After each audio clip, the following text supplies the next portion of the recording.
Olá, estamos começando mais um episódio do Personalidades e hoje eu estou recebendo aqui no Personalidades o Silvio Alexandre Soares de Oliveira. É o Silvio, ele é da VOLAC, Voluntários de Apoio no Combate ao Câncer aqui de Indaiatuba. Ficou 10 anos como presidente da VOLAC, 4 anos com trabalho exclusivo como presidente e agora ele continuou o trabalho lá na gestão da VOLAC em Indaiatuba.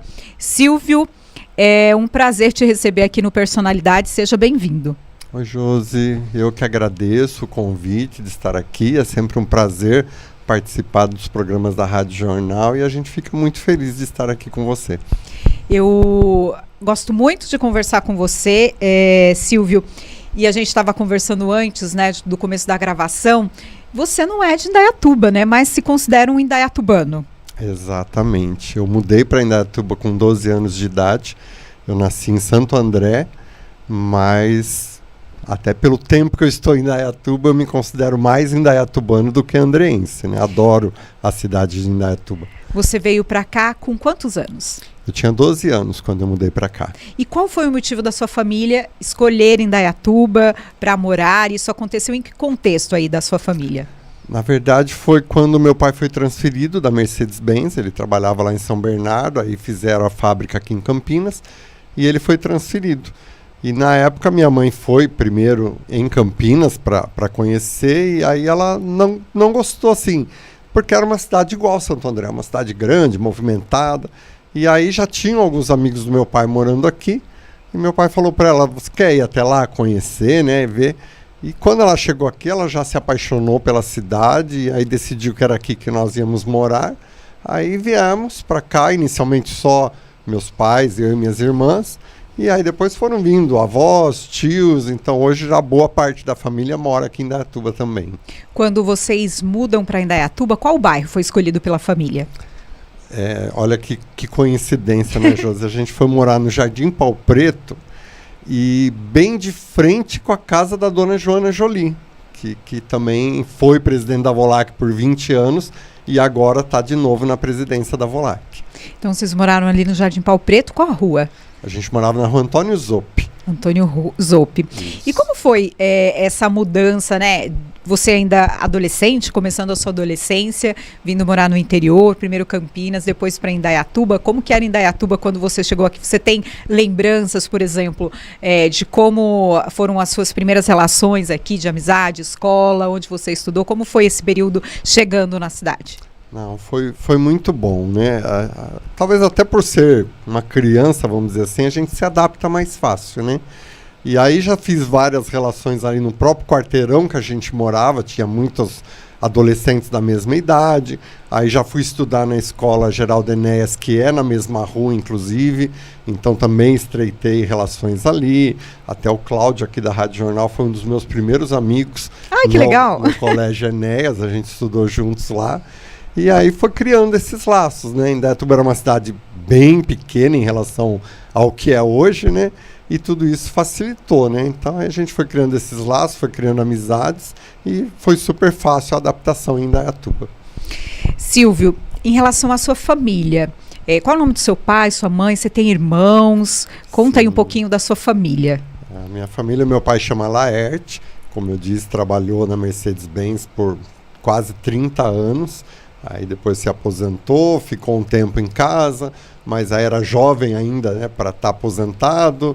Aí saiu para trabalhar mais um pouco, trabalhou um pouco como corretor em alguns prédios, em plantão de vendas, né, de alguns prédios aqui de Indaiatuba, que estava começando também a construir prédios, nem tinham tantos, né? E aí depois a minha irmã mais nova, que chama Deise, ela montou uma escola infantil. E aí o meu pai foi trabalhar com ela na escola, então ele ajudava na recepção das crianças, ajudava nas compras, fazia várias atividades com ela. A minha mãe chamava Margarida e ela sempre trabalhou em casa, só cuidando da família, da casa. E aí quando nós mudamos para Indaiatuba, através da dona Joana, ela acabou se tornando voluntária da Rede Feminina de Combate ao Câncer, que era precursora da VOLAC. E depois também na VOLAC, foi a fundadora junto com dona Joana Jolie e trabalhou até o falecimento dela como voluntária na VOLAC também. né? Se dedicava muito, adorava a Volac, minha mãe. E aí foi também que eu entrei como voluntário na Volac desde a fundação e depois acabei me tornando presidente e ficando à frente da instituição por vários anos, né? E tenho ainda mais uma irmã, que é a minha irmã mais velha, a Denise, que é historiadora e trabalha na Fundação Pro Memória aqui de Indaiatuba, né, que agora faz parte da Secretaria de Cultura, né? Então ela é arquivista lá da Fundação. Que bacana. E qual a sua formação? E antes aí da gente entrar na sua formação, você estudou na Geraldo Enéas, depois estudou em mais algum colégio aqui de Indaiatuba. Como foi essa adolescência, juventude na cidade de Indaiatuba? Completamente diferente do que Indaiatuba é hoje, né? Uma cidade pequena, as atividades culturais existiam, mas eram diferentes das de hoje, né? Como que foi esse período? Eu estudei no Colégio Enéas, fiz os 2 últimos anos do ensino fundamental no Colégio Enéas e depois fui fazer contabilidade no Colégio Candelária. Aí já estudando no Colégio Candelária eu fui trabalhar no Banco Mercantil de São Paulo, que nem existe mais, né? Foi meu primeiro emprego, fiquei vários anos lá, onde também criei outros laços de amizade. Mercantil aqui? Aqui em Indaiatuba. Sim. Bem ali no centro. Eu lembro. Isso. E aí depois fui estudar na PUC, em Campinas. Fiz primeiramente o curso de Economia. E aí fui trabalhar e consegui emprego na IBM, uma grande empresa. Na época era top, né? Trabalhar numa empresa multinacional. E aí fiquei vários anos lá. Depois me mudei para a Compaq, em Jaguariúna. E aí na Compaq, apesar da formação em Economia, eu sempre trabalhei na área contábil. E aí na Compaq surgiu a necessidade de ter efetivamente um curso superior em Ciências Contábeis. E aí eu voltei para a PUC, depois de 10 anos de formado em Economia, eu voltei para a PUC, me formei em Ciências Contábeis, e aí já emendei uma pós-graduação em Administração Financeira também. Aí após alguns anos eu fiz uma outra pós-graduação na FGV em Controladoria e Auditoria. E mais recentemente fiz uma terceira pós-graduação em Planejamento Tributário na Faculdade Anhanguera, aqui em Indaiatuba. Então, assim, toda essa formação acabou me ajudando muito na gestão da Volac, porque, como eu sempre digo, né, às vezes as pessoas acham que uma organização não é uma empresa, mas perante a legislação fiscal, legislação trabalhista, nós temos todas as obrigações. Então, essa formação me auxilia muito para fazer a gestão da Volac até hoje. E como que foi a juventude aqui em Indaiatuba? Aqui foi muito bom, né? A gente, como eu disse, né, logo que a gente mudou para o Pau Preto, a gente fez muitas amizades. Aí depois de alguns anos a gente se tornou sócio do Clube 9 de Julho, então também curtia o clube de campo, curtia a sede social, que na época era ali no centro. Totalmente, né? No centro, né? E tínhamos amigos também no Indaiatuba Clube, então frequentávamos às vezes algum evento do Indaiatuba Clube, mas era muito bom, né? E era uma época também, até pela trabalho no banco, a gente tinha muitas amizades, fazia churrascos de final de semana, muitos amigos que tinham chácara em Itaici, então fazíamos churrascos, eventos lá, e era bem bacana, né? Era muito gostoso. Silvio, você falou aí que sua mãe foi uma das fundadoras da Volac, e foi essa dedicação dela à Volac, também a convivência ali com todas as outras fundadoras, primeiro na Rede de Proteção da Mulher, né, que foi o primeiro trabalho, e depois eles formam a Volac. Foi esse trabalho dela que gerou em você essa vontade de ser voluntário? Como que foi o seu início ali? Eu sei que pelo jeito estava no seu dia a dia, né? Em casa o assunto era tratado, estavam ali próximos da dona Joana Jolie, e a Volac começou na casa dela, né? Foi esse ensino em casa de voluntariado, essa prática que levou você a também ser um voluntário? Eu acredito que sim, Josi. Na verdade, já lá em Santo André, os meus pais já tinham algumas atividades. O meu pai, nossa família sempre foi muito católica, e meu pai ajudava na comunidade lá em Santo André, na Igreja do Bonfim, depois no bairro onde a gente morava também. Então sempre teve um pouco disso, né? E aí vindo para a Volac, então quando a minha mãe efetivamente entra para a rede feminina de combate ao câncer, a gente já dava alguns apoios, né? Apesar de, vamos dizer assim, a instituição em si ser só de mulheres, a gente ajudava na hora de montar uma barraca, de carregar alguma coisa. Então meu pai e eu estávamos presentes, né? E aí depois já na Volac também continuamos com isso. Na época também do ginásio, a gente tinha uma professora, a dona Maria José Martinhão, a dona Ernesta Gonçalves, que também tinham muito esse perfil do voluntariado, da solidariedade. Então a gente fazia, enquanto estudantes, visitas no lar de velhos, a gente ia lá dançar com os velhinhos, conversar, ocupar o tempo deles. Então isso já foi trazendo toda essa formação para que depois, efetivamente, eu entrasse na Volac, com o passar do tempo também assumisse algumas funções na diretoria, até chegar à presidência da Volac. Essas professoras, em que ano você lembra que você estudou com elas? Qual era a escola? Era lá no Geraldo Enéas de Campos. Isso foi em 1980, que a gente mudou para cá no finalzinho de 79. E aí, em 80, eu efetivamente comecei a estudar. Então, Dona Maria José era professora de Geografia e a Dona Ernesta era professora de História. E aí, junto com algumas outras professoras do colégio, elas faziam essas atividades também de voluntariado. Que bacana. E o que isso muda na sua vida? A questão de ter esse exemplo e começar a trabalhar aí, começando envolvimento ainda no período escolar com algumas ações voluntárias. O que mudou na vida do Silvio? Olha, Josi, eu acho que muda a forma de você ver a vida, né? De você ver que às vezes o problema que você acha, né, que é tão enorme para você, é muito pequeno diante de tantas outras situações que a gente vê, né, quando você está dentro de um grupo de voluntariado, ainda que não seja uma organização formal, mas como a gente fazia visitas no asilo, então você via naquela época o asilo era quase que uma situação de abandono mesmo, né? A família colocava a pessoa idosa ali e muitas vezes não ia visitar. Então esses grupos acabavam fazendo esse papel da família, de fazer companhia, de conversar, de fazer uma leitura ou até mesmo um bailezinho improvisado e dançar com essas pessoas. Então você começa a realmente ter uma visão diferente da vida, né? E aí depois também, quando eu comecei a minha vida profissional, as empresas onde eu trabalhei também tinham esse lado de voluntariado, de incentivar algumas atividades com a comunidade, né? Então eu acho que isso traz, aliado à formação técnica, uma visão de vida muito diferente que pode beneficiar tanto, vamos dizer assim, internamente, né, o nosso coração, como fazer a diferença na vida de algumas pessoas também. Silvio, e na sua vida profissional aí, você da área contábil, como que foi esse trabalho? Você trabalhou em grandes empresas, toda essa experiência você trazendo para a Volac. Pelo jeito você gosta muito de estudar, né? Gosto. Sempre gostei, sempre fui bom aluno, às vezes até demais, né? Exigente com você mesmo? Muito. Então, assim, eu brinco que até na época era a 5ª série, né? Eu só tinha 10, eu não tinha nenhuma nota abaixo de 10. E aí na 6ª série, quando eu tirei meu primeiro 8, foi um desastre, né? Parecia que tinha acabado o mundo, né? Então, assim, sempre fui dedicado, sempre gostei de estudar. Então, além de toda a formação técnica, estudei inglês, fiz um pouquinho de alemão, um pouquinho de espanhol.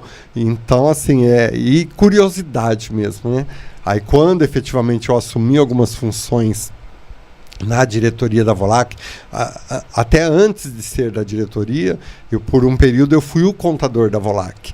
Então, aí também traz uma outra visão, porque uma coisa é a contabilidade de uma empresa comercial, uma empresa industrial. Sim. Outra coisa é uma organização não governamental que tem alguns outros detalhes, tem prestação de contas para a prefeitura, para o Estado, para o Tribunal de Contas.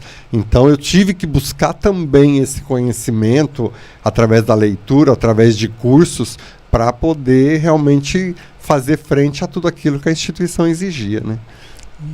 E quando você veste essa camisa aí, eu acho, quando você chegou, com a camisa. Eu falei, olha que orgulho, né? De vir para a entrevista com a camisa da Volac. O que representa vestir essa camisa?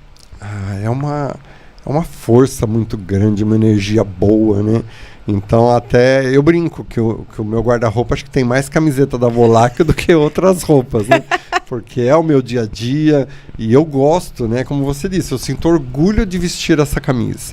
Então quando eu vou para qualquer evento e eu sei que vai ser mencionada a Volac, eu faço questão de estar com ela realmente, né?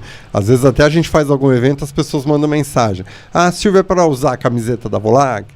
Então, alguns são, né, necessários, outros eu digo, é à vontade. Mas eu, sempre que posso, eu tô com essa camiseta porque é para mim um motivo de grande alegria, orgulho e satisfação usar a camiseta da Volac. Como está o trabalho na Volac hoje, né? A Volac já tem quantos anos mesmo, Silvio? Nós vamos completar agora em julho 29 anos. 29 anos, ano que vem 30 anos da Volac. Como que está o trabalho hoje? Quantas famílias vocês atendem? E é um atendimento multidisciplinar, né? Envolve tanta coisa a Volac. Sim, a Volac ela cresceu muito, né? A gente sempre diz, lá atrás, quase 30 anos, o foco era muito financeiro, né? Era a cesta básica, era o medicamento, às vezes um auxílio para o transporte para a pessoa, porque o tratamento sempre foi feito fora de Indaiatuba, em Campinas, em São Paulo. Então era muito isso. Hoje, o perfil dos nossos usuários ainda tem pessoas que têm uma necessidade financeira, mas a grande procura que nós temos hoje é a parte psicológica, porque abala muito não só o paciente, mas a família.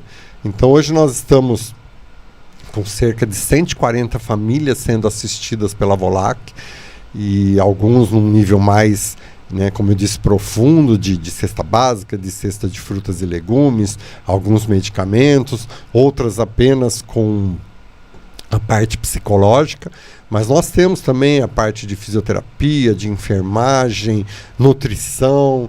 Então são vários profissionais envolvidos para poder atender de uma forma global essa família e esse paciente.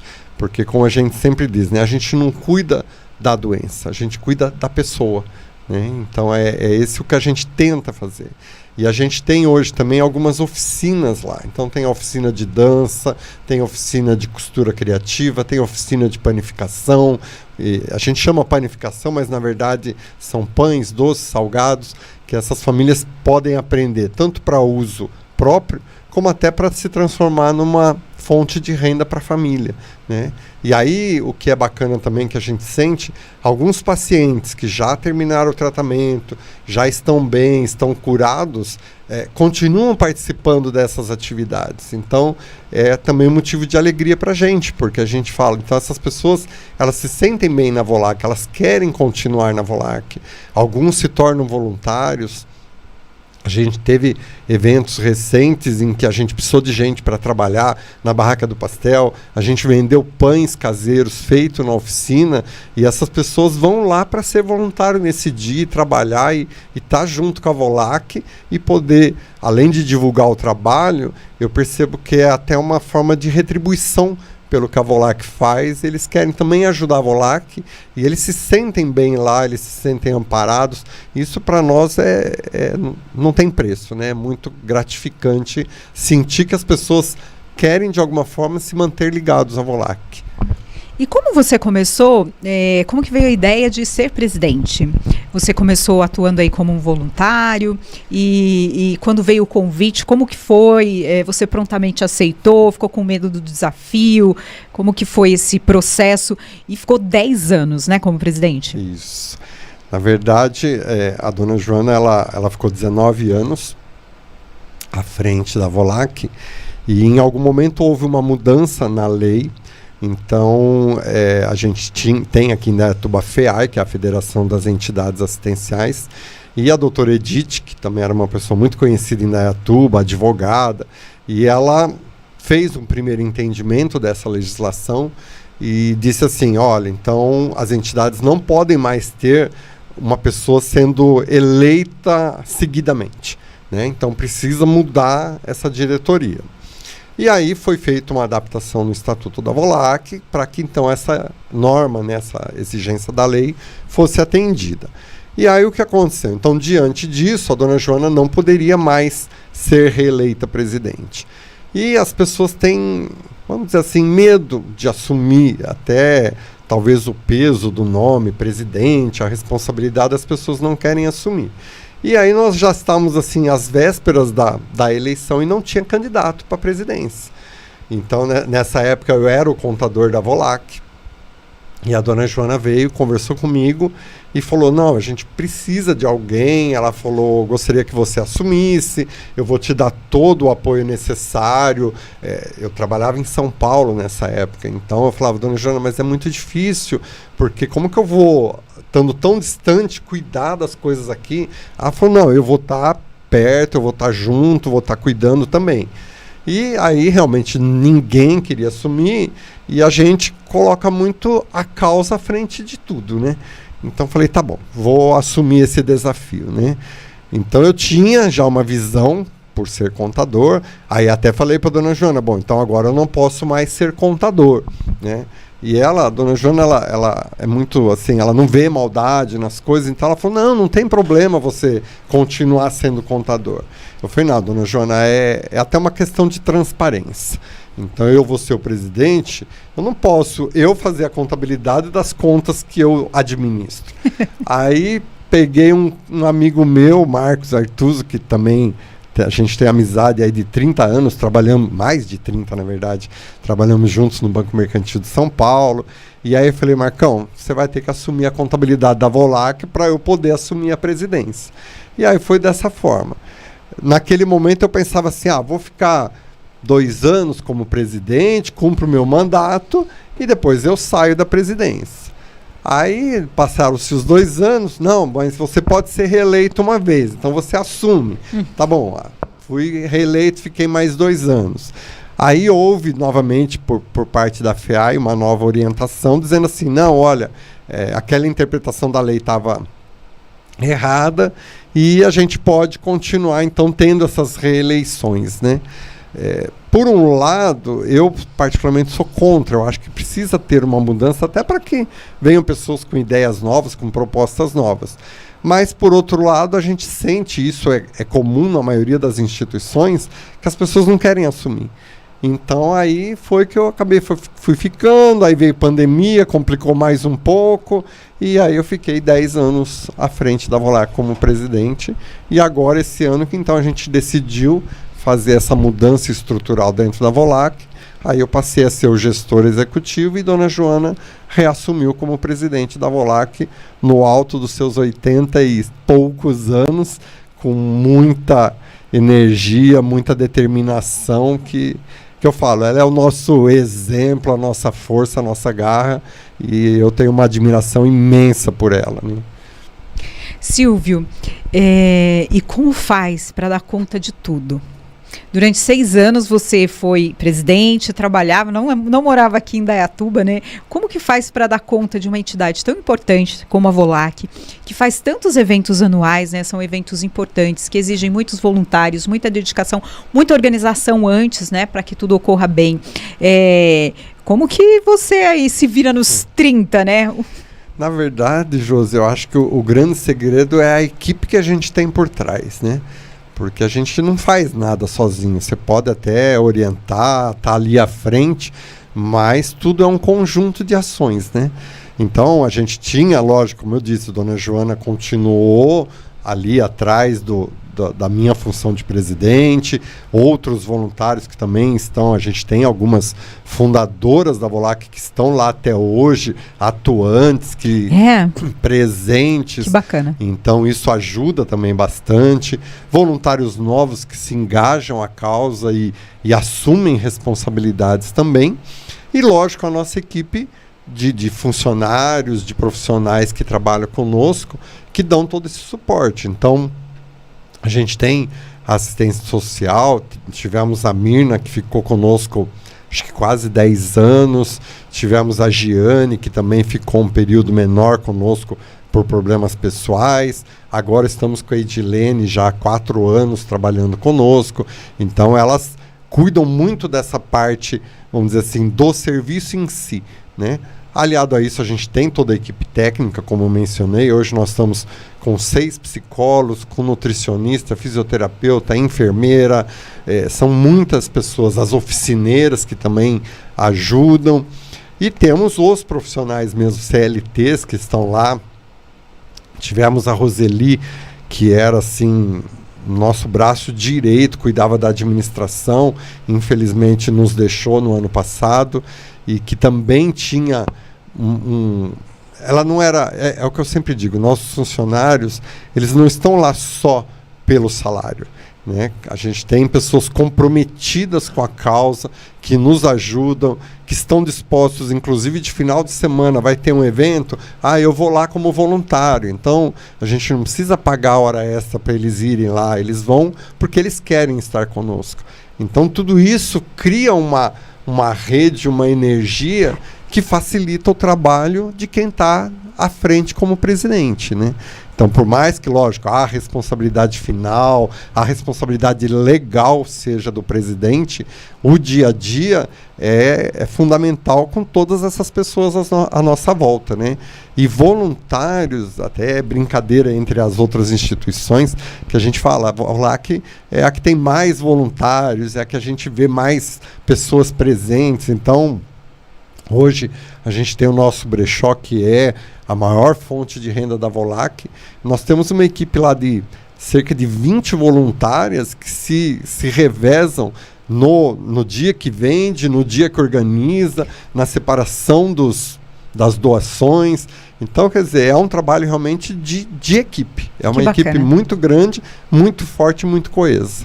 Que bacana. Silvio, o que você gosta de fazer aí nas suas horas vagas? Que a sua distração, um hobby ou uma atividade que você faz? Olha, eu gosto muito de estar com a família, de estar com os amigos. Então, um churrasco, um bate-papo, um barzinho. Gosto muito de teatro, embora ultimamente não tenho ido muito, né? Cinema. Na parte do esporte, eu confesso que eu nunca fui muito do esporte, não, né? Faço algumas atividades até por necessidade mesmo de saúde, mas nunca fui de ir para campo de futebol ou qualquer outra coisa, né? Fazia mais na época de juventude, na época do banco a gente jogava muito vôlei, mas fora isso não, né? E eu digo assim, né? Nas minhas horas de lazer, aí eu sou efetivamente voluntário, né? Às vezes até em outras instituições. Sério? Né? Às vezes a gente fica sabendo que alguma outra instituição vai precisar de uma ajuda, aí eu me ofereço para ajudar também. Então é gostoso fazer isso. Nossa, né? Então tá assim, 24 horas mesmo. Com certeza. Até quando tá de folga. E aí participo também dentro do condomínio onde eu moro, eu faço parte também eu sou conselheiro fiscal do condomínio, então também ajudo a administrar as contas do condomínio. Então eu brinco que na hora do meu lazer eu trabalho para outras pessoas, né? Faz parte de você mesmo. Sim, isso, né? Com certeza. Em relação à música, que tipo de música que você gosta? Alguma música aí que você goste muito, que seja uma música preferida?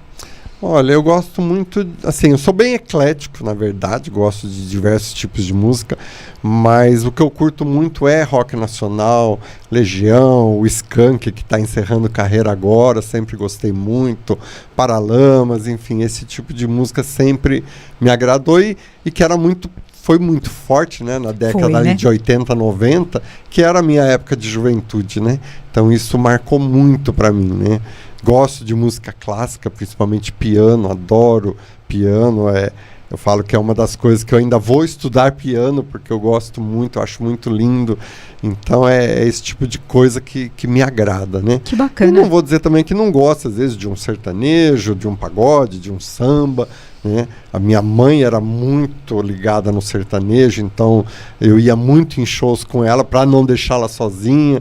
Então ela curtia muito Daniel, Chitãozinho Chororó, e aí a gente acaba criando esse laço também com esse tipo de música, né? E um livro aí que você tenha lido, que você goste, ou um filme? Olha, livros, vários livros, né? Eu lembro de um livro que eu ganhei até das duas professoras que eu citei, da dona Ernesto e da dona Maria José, que o título do livro é Vi Gente Sorrindo. É um livro... Vi Gente Sorrindo. Exatamente. Ai, que lindo. E foi numa das ações que nós fizemos no Lar de Velhos, né, elas presentearam os alunos com alguns livros e elas me deram esse livro. Tem uma dedicatória, é um livro que, apesar de fazer aí quase 40 anos que eu ganhei, às vezes eu dou uma folheadinha, tem algumas mensagens bacanas nele, né? E diversos outros livros que a gente lê ao longo da vida. Eu gosto muito de livro de suspense, de policial, com crimes que você fica tentando desvendar quem é o assassino. Também é um livro que me agrada. E livros que estejam relacionados também à atividade, né? Então, há pouco tempo atrás eu li o livro sobre a história do presidente lá do Hospital do Câncer de Barretos, né? Que eu achei muito bacana a história da vida ali do personagem, e que é a vida dele mesmo, né? E na verdade ele foi chamado pela mãe, né? Ele cuidava dos negócios da família, mas não na área do hospital. E aí, em algum momento, o pai dele, que era o idealizador, usava muito os recursos próprios da família para cuidar do hospital. E a mãe, em determinado momento, chamou esse filho, Henrique, e falou, viu, daqui a pouco nós não vamos ter patrimônio, porque seu pai está usando tudo ali no hospital, então eu quero que você feche o hospital. Que você convença seu pai que não dá mais e que a gente tem que fechar o hospital. E ele foi para lá com esse intuito, como, vamos dizer assim, um administrador que visava, logicamente, o bem-estar da família em termos financeiros, né? Foi para lá com esse intuito. E aí ele chega lá e ele se apaixona pela história do hospital, pelo trabalho que o pai dele fazia, né? E aí ele fala, não, eu não posso fechar esse hospital, eu tenho que fazer ele crescer, né? E aí ele realmente encara aquilo de uma forma muito profissional, e aí busca apoio de artistas, enfim, de tudo isso, e transforma o hospital no que é hoje, né? Que é uma referência mundial de tratamento de câncer, de efetividade na cura do câncer, na pesquisa. Então, e como está relacionado, né, a Volac, então isso me inspirou demais. E aí é a hora que você fala, peraí, se o cara fez tudo aquilo, eu também tenho a obrigação de cuidar da Volac, fazer a Volac crescer, ter um atendimento cada vez melhor. Então a gente busca isso, tenta até, através, óbvio, das parcerias com prefeitura, com secretaria de saúde, fazer esse trabalho conjunto pelo bem da população de Indaiatuba, pelo bem do paciente de câncer. Então, eu acho que tudo isso é muito inspirador. Que bacana. Te inspirou, então, essa história? Com certeza. E você acha que você inspira pessoas por conta da sua dedicação na Volac? Porque, assim, você é aí de uma segunda geração de voluntários. E precisam surgir novos voluntários empenhados, como você, como a dona Joana, sim, como outros fundadores que estão lá, fundadoras que estão lá. Como que você trabalha isso de você, em você? A questão de inspirar outras pessoas para essa força, essa garra para o trabalho voluntário. Olha, Josi, eu tento realmente fazer isso, né? Eu tento ser inspiração para os voluntários. Eu acho que eu consigo sim fazer isso, quando a gente precisa de voluntário para as ações, e aí a gente manda ali no grupo de WhatsApp, ou conversa com o voluntário que vai na Volac. Então, de certa forma, eu acho que eu estou inspirando. Recentemente, até uma voluntária falou assim para mim, Silvio, eu conheci a Volac através da empresa onde ela trabalhava, e eu sempre dizia assim, um dia eu vou ser voluntária da Volac. Quando eu aposentar, estiver mais tranquilo, eu vou ser voluntária. E aí, coisa de acho que 2 ou 3 anos, ela aposentou e ela foi lá na Volac. E aí um dia a gente começou a bater papo e eu falar da Volac, do meu trabalho na Volac, e ela falou para mim isso. Ela falou assim, olha, Silvio, eu tinha admiração, né, pelo trabalho da Volac, pela dona Joana, mas a convivência, a conversa com você aqui no dia a dia é o que faz eu querer estar aqui todos os dias, ou dentro da minha possibilidade quando eu venho aqui. Então isso me deixa muito feliz, né? Eu tenho uma afilhada também, hoje está com 23 anos, e ela começou a ser voluntária, a gente até brinca, ela começou com 3 anos, porque ela ia com a minha mãe à tarde na Volac, ajudava ali no brechó, minha mãe fazia parte do brechó e aí ela ficava junto. Óbvio que era muito mais uma brincadeira do que efetivamente um trabalho, mas foi criando nela esse estímulo de ser voluntária, e hoje ela ainda é voluntária da Volac, ela nos ajuda em eventos, agora ela se formou em psicologia e aí começou até a fazer alguns atendimentos na Volac, agora ela passou num concurso público na cidade de Elias Fausto, então está trabalhando lá, então já não tem possibilidade de vir atender aqui por enquanto, mas quando pode ela está junto, né? Então é realmente através do nosso exemplo que a gente vai criando esse vínculo das pessoas e essa vontade de permanecer, né? E essas parcerias que acontecem com empresas, com pessoas, com outras entidades, o que ela significa para a Volac e para as pessoas que precisam dessa ajuda? Você falou até agora que o que mais tem necessidade neste momento é a questão do apoio psicológico. Mas quanto parcerias são importantes para desenvolver um trabalho como este? Na verdade, as parcerias são essenciais, né? Porque a gente precisa de recursos. Né, recursos financeiros, a gente tem hoje na Volac um gasto de cerca de R$90 mil mês, né, com os diversos serviços e coisas que a gente faz lá. Então as parcerias são essenciais. A gente tem, óbvio, como eu disse, né, um grupo de voluntários que trabalha no brechó, trabalha na barraca de pastel, que também é tão tradicional. A gente faz bazar de artesanato, mas ainda não é suficiente. Então, quando uma empresa nos procura e fala, queremos fazer alguma coisa com vocês, é essencial, né? Então, é uma parceria muito importante e traz esse recurso. E muitas vezes também o que eu digo, né? Às vezes me chamam a Volac para algum tipo de festa e aí a gente fala assim, vai ser uma festa relativamente pequena, que talvez não traga um recurso financeiro tão expressivo. Mas eu digo assim, o importante é que a gente vai estar lá e vai ser visto. Então, através de uma festa que às vezes pode parecer pequena, a gente conhece um outro empresário, uma outra pessoa, um outro voluntário. Então, a gente tem que estar sempre no meio para divulgar o nome da Volac. E essa divulgação também eu sempre digo que é importante.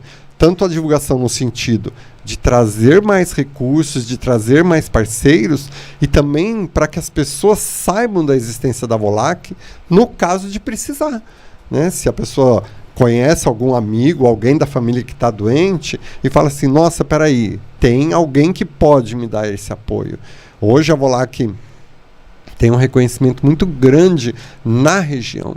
Então, a gente tem vínculo com a Unicamp, com o CAISM, com o Boldrini, com o próprio Hospital do Câncer de Barretos. Então, a nossa assistente social faz esse elo com a assistente social desses outros lugares e faz a troca, né? Então, hoje, às vezes tem um paciente que chega lá na Unicamp, que é de Indaiatuba, a assistente social de lá já liga para a Edilene e fala, olha, estou te encaminhando tal pessoa com essa situação, com essa necessidade. Então já faz essa troca.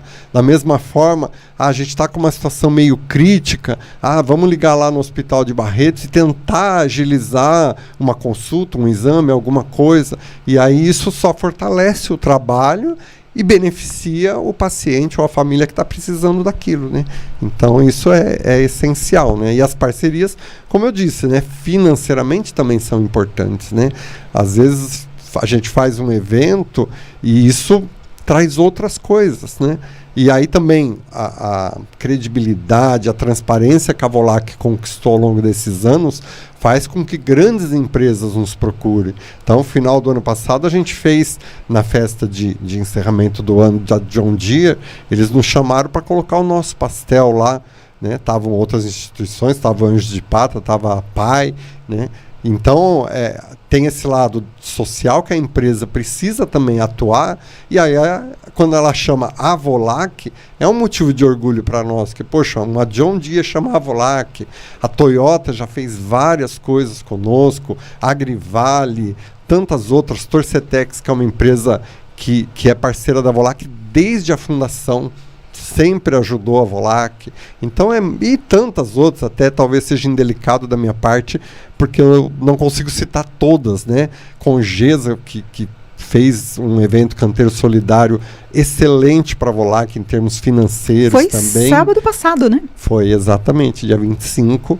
E a gente ainda está finalizando o balanço, mas assim, vou dar um spoiler, já passou de 20 mil reais líquido para a Volac. Então é muito bom mesmo, e importante esse tipo de parcerias. Silvio, para a gente encerrar, já estamos encerrando aqui, queria que você deixasse uma mensagem para os nossos internautas aí que estão acompanhando a sua entrevista, conhecendo um pouquinho de você. Eu quase nunca falo dos entrevistados, mas o Silvio é uma das pessoas mais educadas que eu conheço, sempre muito carinhoso, muito educado. Isso é uma marca que eu percebo em você. Queria que você deixasse uma mensagem. Poxa, José, agradeço o elogio, né? É o que eu sempre digo, eu tento ser, né, muito cortês, muito educado realmente com as pessoas, porque eu acho que tudo é um espelho, né? Então aquilo que eu passo para a pessoa eu vou receber de volta, seja até mesmo em doações para a Volac, ou seja na troca, né, interpessoal. Então eu acho isso fundamental. E muitas vezes também eu digo, né, eu posso ter uma atitude enquanto Silvio Oliveira, pessoa, e outra atitude que tem que ser muito mais responsável enquanto presidente da Volac. Porque eu digo isso também para os meus funcionários, né? Quando você está com essa camiseta, você não é o Pedro, João, a Maria. Você é o funcionário ou o voluntário da Volac. E aí é o nome da Volac que está ali presente, e a gente tem que honrar e preservar isso, né? Então eu agradeço imensamente a oportunidade, agradeço a audiência que a gente vai ter, né, dos internautas, de todos aqueles que acompanham a Rádio Jornal. E realmente a mensagem que eu gostaria de deixar é que as pessoas olhem mais pelo outro. Independente de fazer um trabalho efetivamente, de ser um voluntário constante na instituição, que até no dia a dia, na rua, né, às vezes um simples bom dia que você dá para uma pessoa pode mudar o dia daquela pessoa, né? A gente ouve muito isso na Volac, que a pessoa vai lá naquele desespero da doença e às vezes não precisa mesmo do auxílio financeiro. Ela quer alguém que a acolha, que converse, que abrace, que dê um lenço para a pessoa, ou seja, o lenço para enxugar uma lágrima, ou o lenço para usar na cabeça, né? Principalmente uma mulher que está passando por aquilo, está careca, né? E às vezes ela está ali perdida, e as nossas voluntárias, a própria assistente social, vai ali e oferece, né? A gente tem uma caixa de lenços, a gente tem peruca. Você quer escolher? E aí a gente tem também o Tio Fininho, que é um parceiro grande e que tem a ONG Fios da Alegria, que faz perucas com cabelo natural. Então a gente recebe o cabelo, manda para eles, e quando a gente precisa de peruca, eles nos retribuem. E às vezes já teve casos de fazer quase que sob medida, sob encomenda, para chegar o mais perto possível do que era o cabelo original daquela mulher. E aquilo faz uma diferença incrível. Então é um momento de atenção. Até mesmo com uma pessoa que está no semáforo pedindo, vendendo alguma coisa, né? Não vamos fechar a janela. Vamos pelo menos falar: bom dia, não quero comprar o que você está vendendo. Mas dar essa atenção que pode realmente mudar a vida da pessoa. Nossa, incrível. Eu realmente acho você muito educado, e as suas palavras são muito importantes, até para o momento que a gente está vivendo enquanto mundo, né? Sim. De olhar mais para o outro. É uma lição para mim, acho que para todos nós, essa questão de sair um pouquinho do nosso de dentro e olhar o outro, dar uma atenção, uma palavra, um bom dia. Atenção, né? Sim, sim. Silvio, muito obrigada. Vocês conferiram mais um episódio do programa Personalidades, muito especial, gostei muito de conversar com o Silvio, né, e ser tocada aí pelas palavras dele. Lembrando que Personalidades vai ao ar todos os domingos pelo Facebook, Rádio Jornal Indaiatuba, também no canal do YouTube da Rádio Jornal, o endereço é Rádio Jornal Indaiatuba. E eu peço que você nos ajude compartilhando esse conteúdo com seus amigos, com sua rede. Compartilhe para que mais pessoas conheçam personalidades como o Silvio. Muito obrigada, até mais.